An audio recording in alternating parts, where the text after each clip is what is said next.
Hi, everyone. Welcome to the Greg Chapman Show. This is a show mainly meant for facilitators and trainers conducting workshops virtually or face-to-face on any kind of behavioral topic, from leadership to self-awareness to high-performing teams, diversity and inclusion. The idea of this long-form conversation is to help fellow trainers, facilitators, instructional designers learn techniques, change some mindsets, or bust some of the long-held facilitation myths. Tips and tricks to find their way into the show, and all of this from masters of their craft from across the world. If you're starting or beginning your facilitation journey, or if you're a veteran, you'll find something in here. Now, today's guest is Sandhya Ramesh. She leads the diversity and inclusion practice at Great Place to Work Institute, India. Sandhya is a certified diversity practitioner who is curious about the subject of intersectionality and inclusion. Her role in the Institute has been to lead advisory services for client organizations in the space of culture and leadership transformation. Along with leading the research study, she's done a lot around research. Along with leading the research study on India's best workplaces for women. Her professional background includes a blend of corporate HR, teaching, as well as an entrepreneurial role in a family-owned business. She is also an ultramarathoner. She tells me she's run many a 50-kilometer race and has been doing so for the last 5 years. Training for the she's training for the Himalayans Hell Race, and draws inspiration and lessons on resilience from sport. Her purpose is shaped by social activists like, this is my favorite, Maya Angelou and Deepa Malik.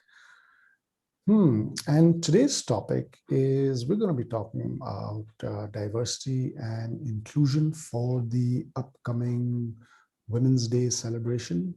And welcome to the show, Sandhya. Thank you for having me here, Greg. And thank you so much. It's really an honor to be here. Okay, first of all, is it D&I as in diversity and inclusion? Should it not be the other way around, inclusion first, then diversity? What say? Okay, before I respond to that, because, we also come from a facilitation background, I'm going to take your cue a little bit. What do you think, Greg?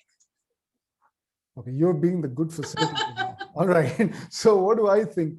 I think it begins in the mind. I think it starts with self. And if you are open to getting people in and being inclusive, then would you go out? So I think diversity is the outcome. Inclusion is a mindset. So that's inclusion is happening here, diversity is happening there. So absolutely, that's my take. Absolutely, and I'm going to take that like a step further. As we see it, diversity is reality, Greg. I think each of us, whether it is the agenda we identify with, or a socio-economic background, our educational background, right? Our professional careers that we do. I think each one of us is unique, right? And we carry this uniqueness with us, which means diversity is nothing but reality. Yeah. As you rightly pointed out, inclusion is extremely important, just for it to exist, for diversity to be, to be at its peak best. Yeah, when somebody can actually bring their best selves to work. And that could be a lot of context that you're carrying that somebody else doesn't identify with. You could belong to a different community altogether. You may not be able to speak as well in English as some of your colleagues, right? But I think creating that space, and that's where inclusion really comes in, right? And like you rightly said, somewhere focusing on diversity, where we see a lot of organizations getting into affirmative hiring and this is where they want to focus on moving their representation for women up, moving, representation up even in key decision-making roles, including, technical and strategic roles. While all of that is great, it would be counterproductive if there's not equally an effort to work on inclusion. And that's where, Greg, we at the Institute actually launched the Workplace Inclusion Index, which is actually a holistic way to measure where your levels of workplace inclusion are, and how and what can you do to move that needle up. So if I could, the Workplace Inclusion Index, right? Yes, that's right. Okay. And this is something GPTW has created. You've co-created this, and have launched it, right? This is something you've launched recently? Yes, absolutely. We launched it, in fact, in September 2020. Greg, while there were a lot of measures, and I'll also tell you, where we are coming from. I think there were a lot of measures to do. I think the only measure that organizations look at in terms of are all outcome measures, right? Which are all your lag indicators. Whether we have enough, women hired at the end of the day, basis the goal we set out. Do we have enough, diverse representation, within our leadership team? And representation really is a lag indicator, right? But what is it that can tell you if you are moving in the right direction? And that's where the Workplace Inclusion Index comes in. When you look at workplace inclusion, there are probably two lenses that we apply. The first one is the structural lens, and this is really to say, do you as an organization have a certain scaffolding or a commitment to a certain set of policies that are inclusive, right? So to give you an example, one of your affirmative hiring policies could just be that one, you want to consciously add to your culture, right? Two, you have gender diverse panels. Three, you ensure that your job descriptions are gender neutral, right? So these are structural policies that organizations put in place just so that there is a certain degree of consistency across, right? So one, it helps us understand structurally. What we've done is, as part of the structure, Greg, we've taken it one step ahead. And we said that how does the organization ensure that structurally, not only is it taking care of the internal environment or internal stakeholders, but if we had to look at your vendors and suppliers, if we had to look at your talent market, if we had to look at the community that you operate in, how is your diversity and inclusion philosophy expanding beyond your internal stakeholders? So that's an additional element we've added under the whole structure. Needless to say, the other most important and critical pillar is the behavior, right? And I'm sure you relate to it, and this is the space that you've been in for so long as well. And when it comes to behavior, we look at it again in three dimensions. One is whether there's clear leadership belief and intent, and if employees are experiencing it, right? That's telling us that yes, when I look at my leaders, when I interact with my leaders, when I hear them speak in town halls and key forums for the organization, there is a certain belief that diversity and inclusion is important to this organization. I also see them as maybe role models, right? Which is very important. The second dimension that we look at is whether employees are experiencing the same ecosystem within their teams from their managerial interactions. We look at whether employees have a psychologically safe space within their teams. How comfortable are they talking about their failures, asking for help, to maybe take care of various personal exigencies that we're going through. And last year was, an extraordinary year in that manner. Then the last dimension that we look at is the dimension of workplace culture. And this talks about, interactions between us as colleagues. Do we face any microaggressions in the workplace or biases in the workplace? Right. So what's our experience of just working together as a team? And these are the two lenses that we apply for organizations to then tailor make and say, which are their low hanging fruits? What are some inherent strengths of inclusion that they already have, right? And that's the approach that I find rather amusing, because most organizations that are working on D&I come back and say, Sandhya, we're starting from scratch. But that's not true. That's not true at all. There's a lot of inherent inclusion that already exists and could exist in many pockets. It's really about how you create a consistent experience from there. There are a few words that come to my mind. The first one gets thrown around quite a bit, and I gave it a little bit of thought very quickly. I think it best matches what I'm feeling right now. The word is fascinating. The moment you said a tool or some kind of a survey, what came to my head first was, okay, you're going to get employee responses and that's about it. But here you're kind of mapping out the entire system. Structurally, the ethos, you're taking it to the vendors and all of that. You're looking at teams. You're looking at, wow, you're looking at culture. Wow, that's amazing. The second word that comes to mind is overwhelming. Yeah, because if I'm a client and you're opening up this entire, roadmap or this entire map, yeah, and I was like, whoa, never thought of this. I have to do so many things to really move my organization. But then I also see what you're saying is that you're looking at the strengths and working with that. So you're also giving them a way to a springboard to, hey, let's take what's working and let's leap to the next level, and then we'll see what next from there. So I think that's good appreciative inquiry and a great way to go about it. However, and this is my experience, what I've noticed, not very many times, a few times, one instance stands out in me. You do a lot of training, and I was doing a training, I remember once, an unconscious bias training long back. And one of the guys in the room just stood up and he said, I don't believe in what you're saying.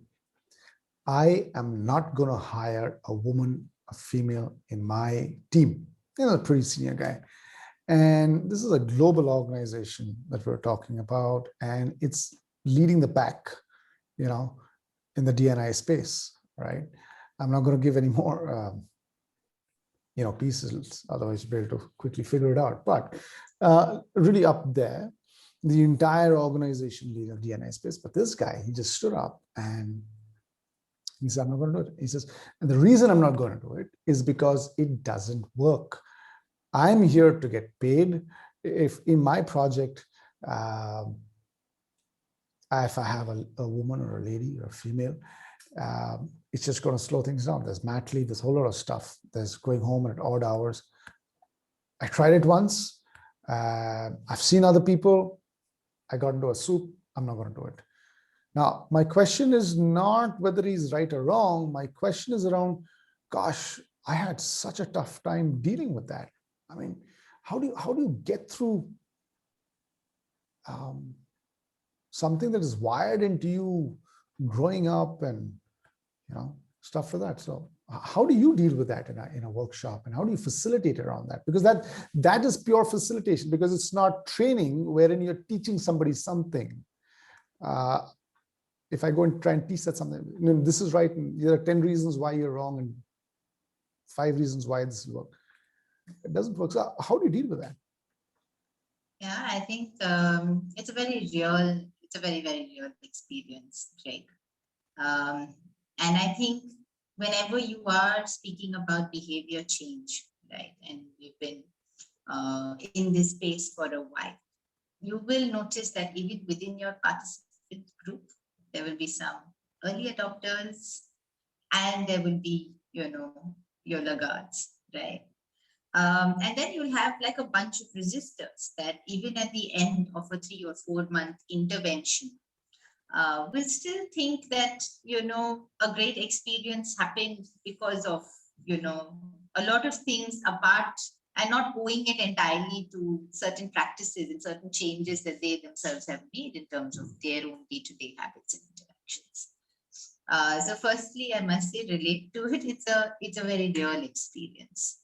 I think when it comes closer to diversity and inclusion, it's also very important in such spaces to understand, the organizational communication, right? And that's where the narrative becomes very important. The minute the organization is, placing diversity or affirmative hiring as one of the reasons to promote diversity, which a lot of people, perceive that could come at, a lack of competence, right? And that's usually doing the round, saying that, okay, today, are we actually compensating on competence and productivity to be able to accommodate diversity and all of these affirmative hiring practices, right? So I think in such cases, the organization narrative becomes very important. So, we try and understand some of these challenges, and needless to say, these things come up during the conversation.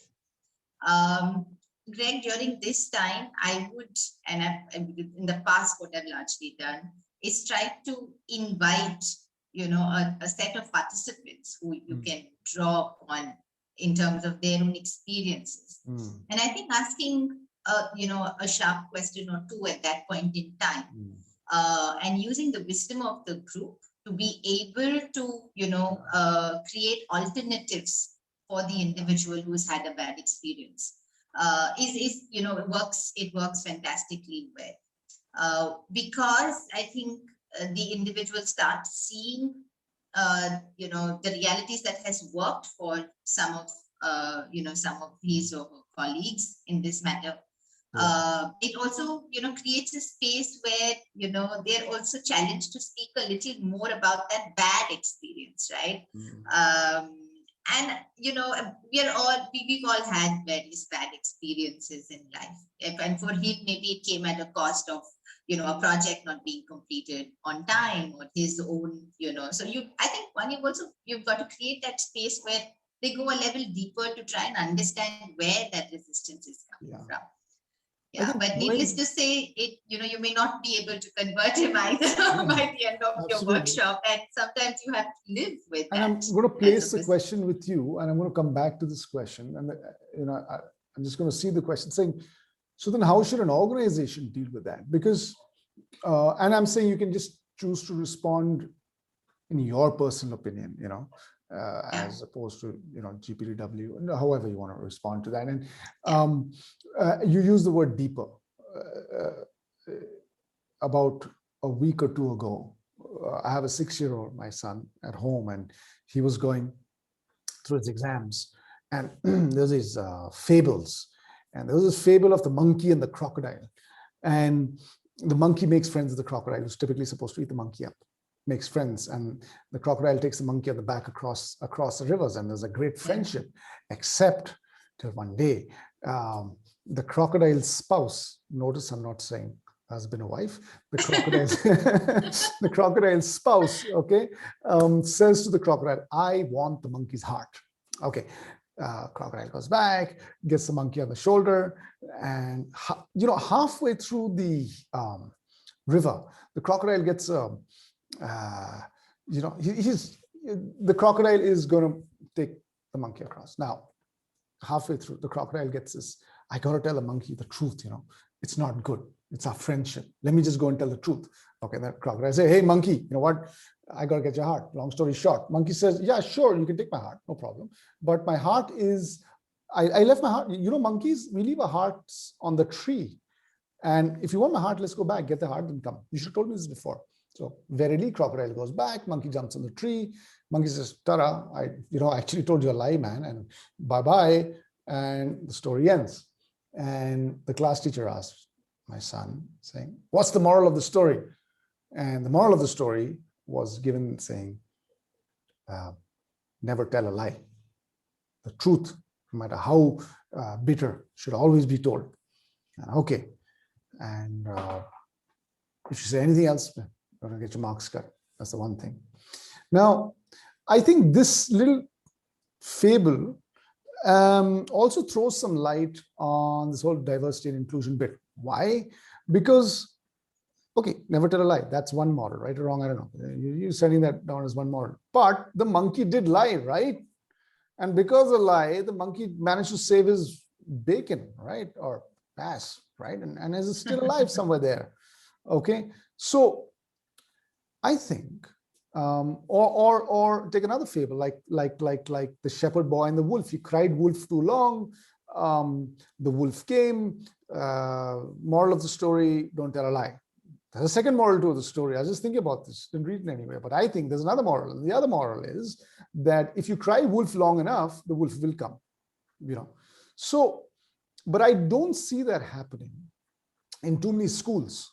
What we're taught at at a very early age is this is the situation, and this is the result, and there's no other result. You mug that up, and then that result is linked very solidly to an outcome, which has got a whole load of emotional stuff to it. Your report card and how well you're doing, and pat on the back from mom and dad and school teacher and everybody else, And so we learn not to hold opposites, in our mind. And to me, I think one of the feeders into a lack of D&I is coming from there, where I think, like Maslow is putting it, right at the top of the pyramid, he's saying people who are completely up there are able to hold opposing views in their minds and objectively take a decision. And I think that's where it begins. So, just talking to you saying we need to go deeper, I think maybe that's how deep we need to go. Having said that, what should an organization do about this? Should an organization, that's a great performer, assuming that's a great performer, and the performer says, I'm not going to do this, and is very vocal about it. Or is smart enough not to be vocal about it, but everyone knows is not going to do it. How do you deal with something like that? Yeah, I think great question, Craig. I'm so sorry. Okay, yes.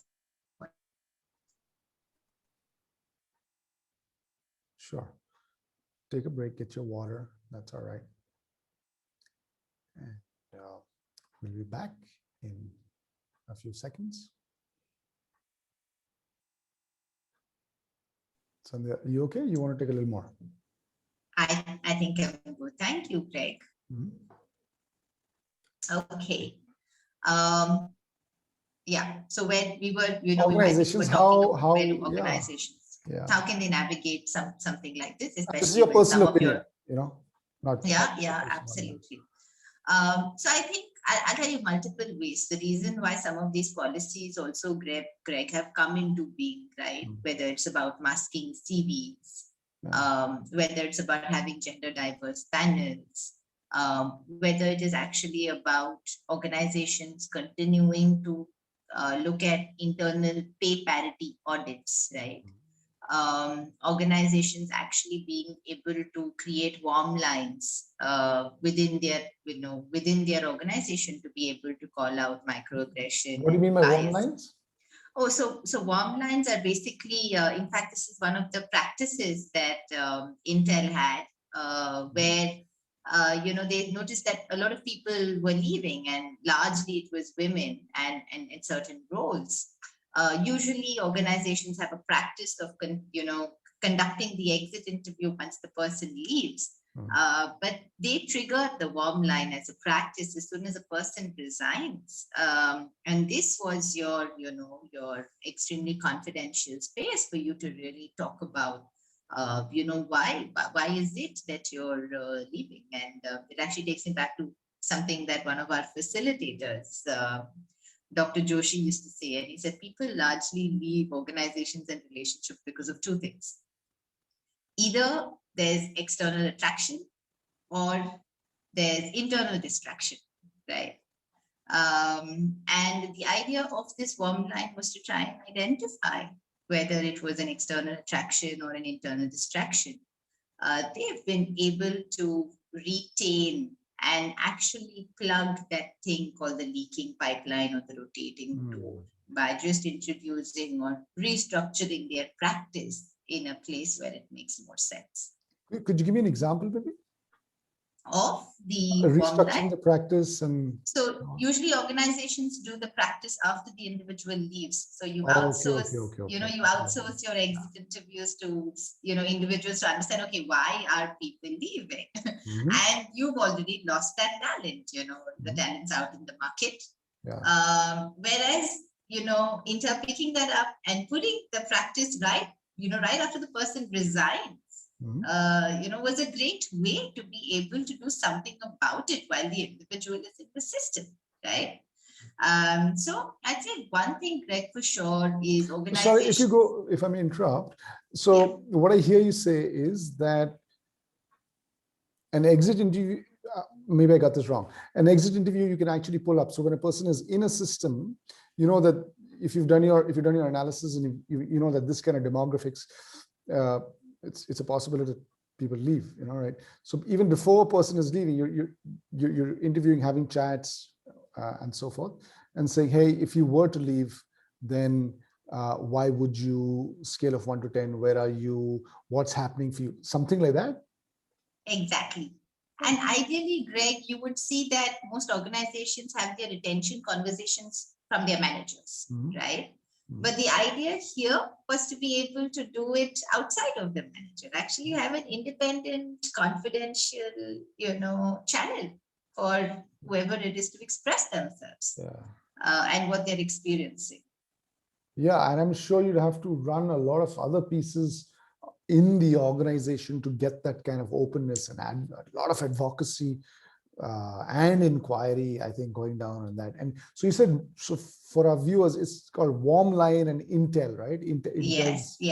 Champion this and stuff. Oh, that's interesting. And so it begins with some of these. The reason why some of these policies really come in is because you are going to have, a bunch of leaders or managers or employees who thought that it's been working in a certain way for so long, and that's absolutely fine, right? You're not doing anyone harm.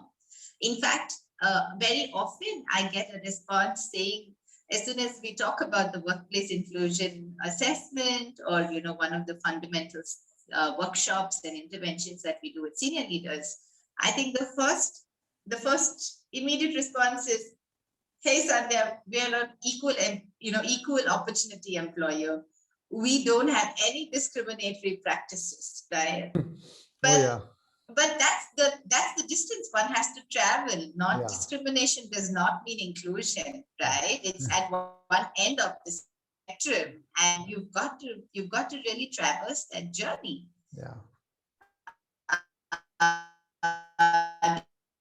This is like saying, hey, you know what?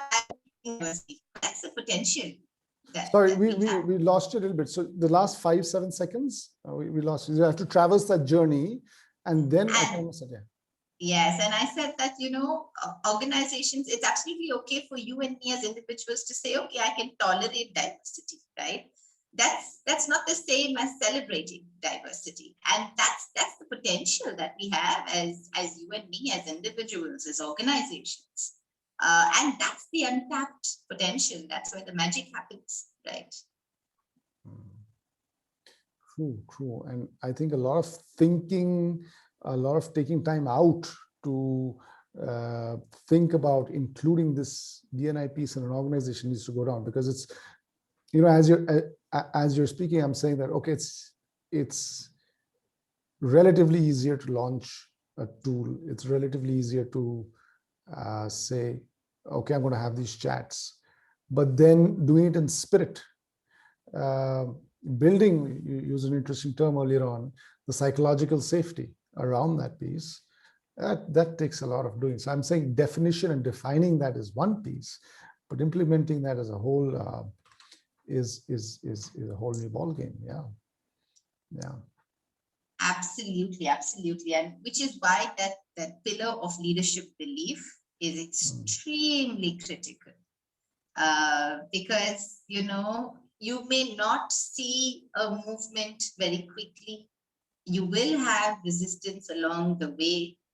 When organizations start hiring neurodiverse individuals with, ADHD or, autism spectrum disorder for that matter, you've got to think of, you've got to rethink of your infrastructure. You've got to rethink of, your communication systems, right?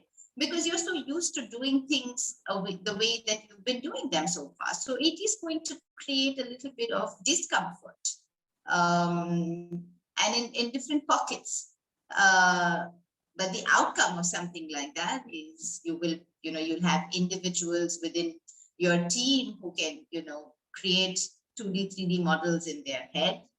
You'd have individuals who can understand how certain codes can visualize how certain codes would look in the nighttime, right? And, the benefits of something like that are immense.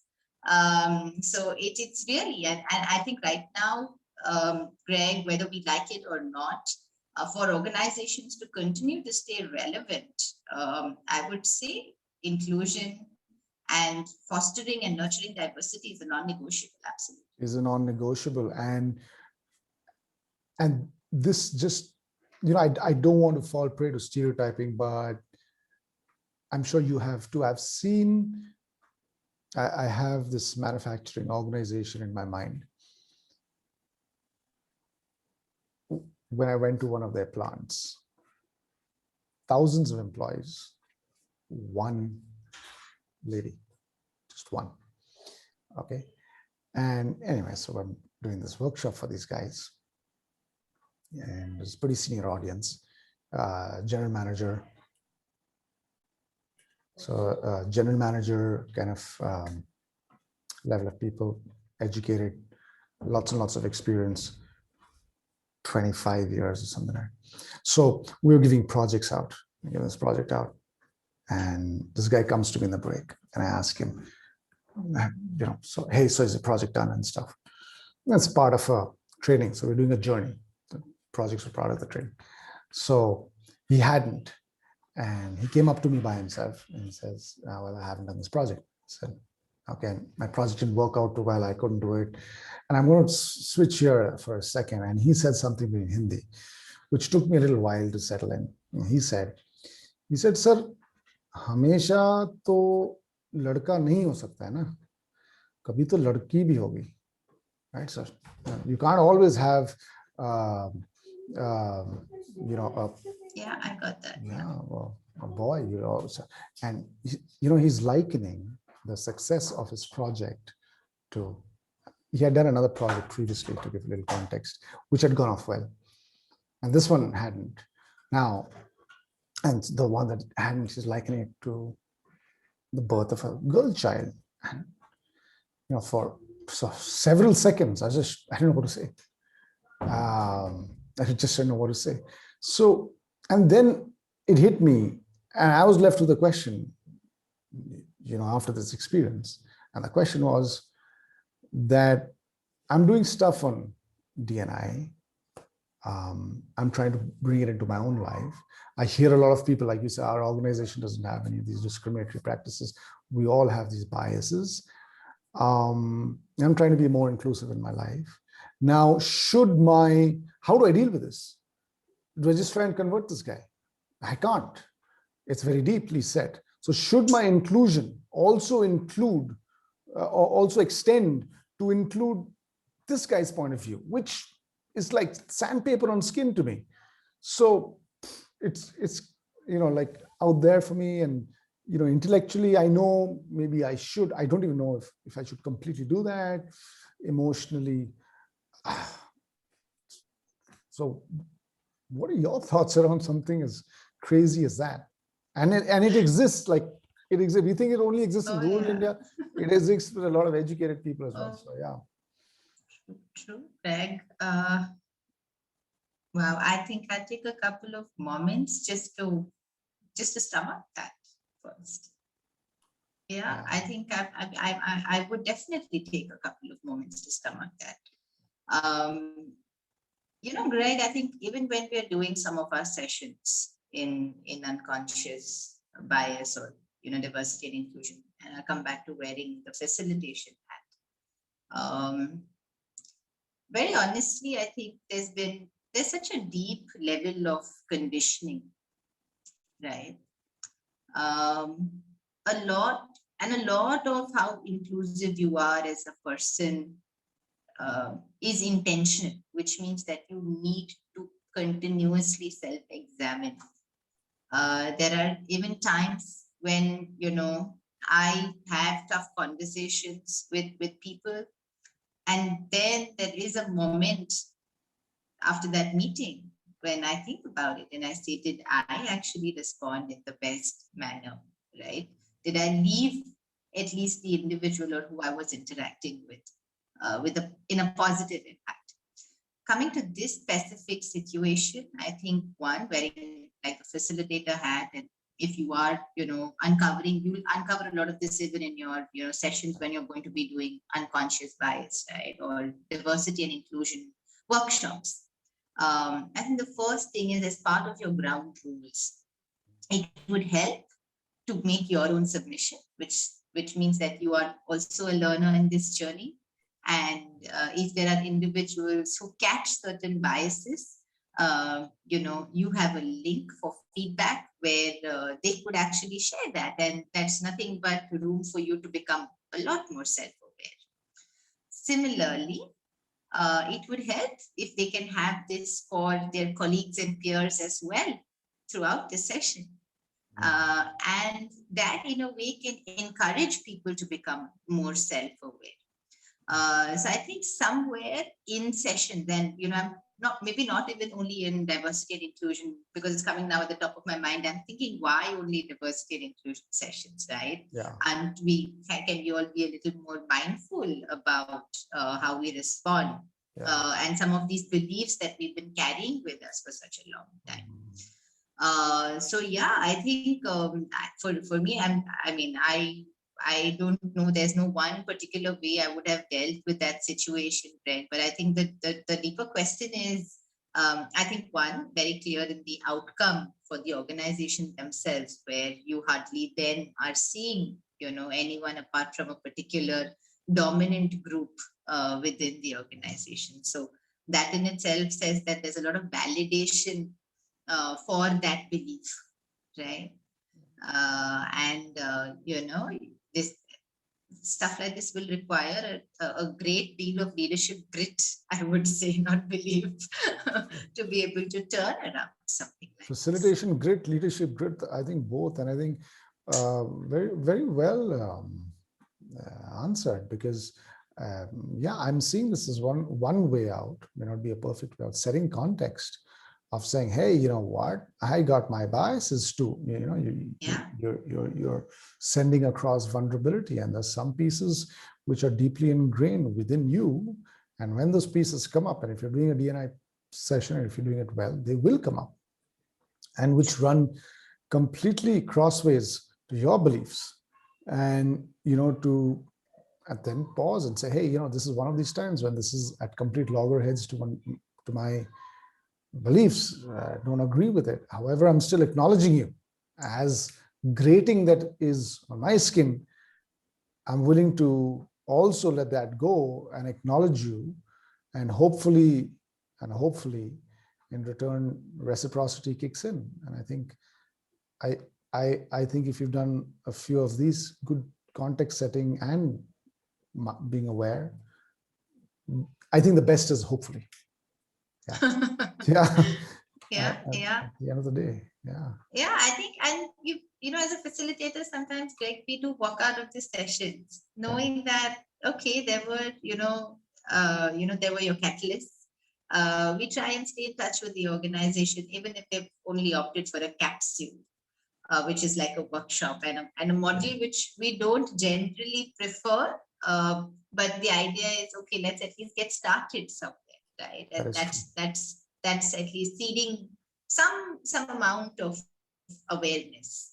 But yeah, I think I think it is sometimes that we need to acknowledge we will walk out of that workshop There will be those conversations that continue to churn in your, your head about, should I have tried a little harder? Should we have pushed a little more, right? But the reality is you may not be able to convert everyone into a believer by the end of it. Absolutely. And I think as you're speaking, a word that comes to rises up, bubbles up in my mind is role modeling. So as a facilitator, if you're able to role model in the moment, not coming out of some theory, but in the moment, if you're able to role model how you're also able, I think we spoke of this a little earlier, how you're as a facilitator able to hold two opposing beliefs, as crazy as it may sound. I think there's a way out of it. And Sandhya, what are some places where you've gotten stuck, where you've run up against a bit of a stone wall, or things haven't worked out for you? You've been doing this for a long time now, but do you still get stuck? And what are some places? How do you? So many questions bundled into that. So So do you still get stuck? And a veteran like you, if you do, what are some places you go? So what do you do, if at all? And I'm saying if there's no solution to that or nothing, that's okay. But just to get that view. I do, Greg. To begin with, I do get stuck quite a bit. Like I said, I think the piece around behavior, the piece around inclusion, when you get into conversations, right? You've got to be wary of a balance as well. And there's no boundary, right? You can't say that, hey, that's the belief that happened in your childhood and there's nothing to do with your workprace context, right? Give me an example. Hire that person, right? Give me an example. I just want to push that. Give me an example. What can I think of? There's something that I can think of. That's someone's.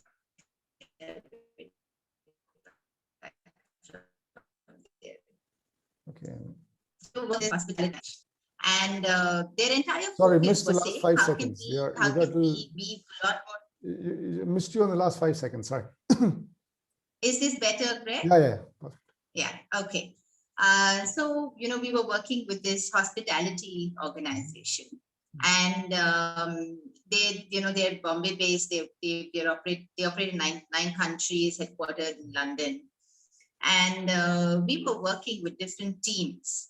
The objective was, how can my employees reflect my customers? Because they're a very creative, forward-looking brand. Most of the people who would go to their properties would either identify with, say, the LGBTQ community, or they'd be from very different cultures. They'd have a lot of expats in their property in India as well, right?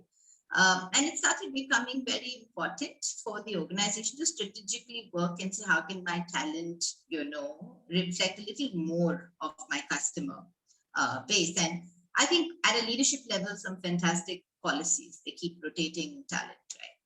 And we're doing this session. And one of the pillars that they really wanted to impact was gender diversity. And I'll tell you a little bit about that and how we got unraveling into, and where is it that we really got stuck. So the piece that we were talking about in gender diversity was this manager, and this is the bar section, right? And for them, somewhere, he said, hey, you know what? I am open to hiring women, right, in the bar. But, I don't find that time. So what do you want me to do? Just as a career, it's so looked down upon, or it does not fit into the social context of this country. Now, how do we respond to that, right, in a section? The second piece, and I thought this was very interesting, was from the kitchen. And the kitchen has multicultural mix, right? And they of course serve all types of meat, and there's nothing that they probably wouldn't serve. And they did have individuals who actually belong to a religion where they would not touch a particular type of meat, right? Now, what does the organization do during such a time? Yeah. Do I now restructure their roles? Or, should I ask the person to leave that context behind, because in a professional environment, it's absolutely okay, right? To do something like that. So these are very real dilemmas, right? And this is where even we as facilitators, it naturally is important that you're acknowledging who the individual is and their own beliefs. But this is where it gets very tricky to then be able to continue to pursue that conversation of holistic inclusion in the workplace, and what it really takes for for leaders and managers to what we call reasonable accommodation, right? That becomes a critical component of discuss, but as you may have realized, you don't have answers to everything. Yeah, very true. Sandhya, that's been a nice, some good insights, some good thoughts being exchanged, and I think our viewers, our listeners are going to take some good nuggets away, some dilemmas we talked about, and totally love the tool that you shared earlier on. In closing, I would like to ask you, what message would you like to share with fellow D&I facilitators or facilitators getting into the D&I space? What message would you like to leave?